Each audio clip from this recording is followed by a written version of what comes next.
understanding what that means when it comes to the outcome of the elections, which we will know on the 14th of November. Bihar recording a voter turnout of 67.14%. It is the highest ever voter turnout in the history of the state.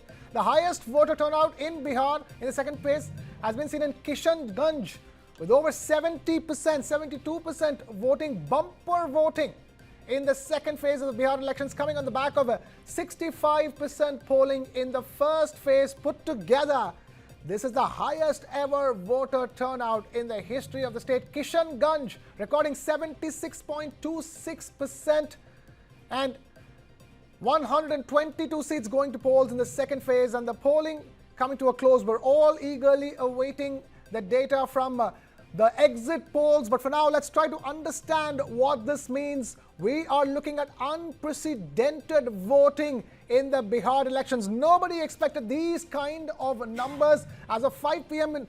Alone is 67.14%. We have Mr. K.V. Prasad, senior journalist, joining us on the broadcast here with us in the studio. Thank you, Mr. K.V. Prasad, for taking time out to be with us over here. We have Smita Mishra, author and senior journalist, also with us here in the studio. Smita ji, thank you so much for taking time out to be with us. I'm going to begin by asking a straightforward question to you, Smita ji. Look at that turnout numbers. Unprecedented. Never even heard of. I mean, put together, you're looking at both in excess of 65% on average.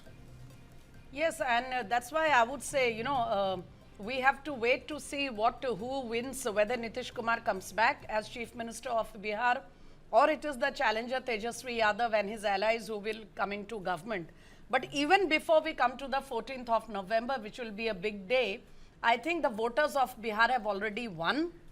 Democracy has already won in Bihar, and the voters of Bihar, the youth, the elderly, and most particularly our women, need to be complimented with a very, very open heart, because they have proved, no matter what the situation, no matter what the constraints, if people want to exercise their franchise, there is no power on earth which can stop them. We have always been feeling this, if I may say, the jibe, the tana, because you see, all over the country, including the farther states of the northeast, in Kashmir and everywhere, voting has gone up in the last few elections. All over the country, you will find that voting above 70%, 65% was almost the norm in the past few elections. Okay. But that had not been happening in Bihar, and it was kind of a sort of a disappointment why people were not coming out in so many, in as many numbers as other states of the country. And migration, palayan, because a big segment of Bihar's population, particularly the male population, has to go out of the state for livelihood, and it was not very easy for them to come back just for one day, to leave the work they were doing in whichever part of the country, just to come and vote in their area. And so we had often seen poor numbers in Bihar voting. Therefore, it is great news. I'm really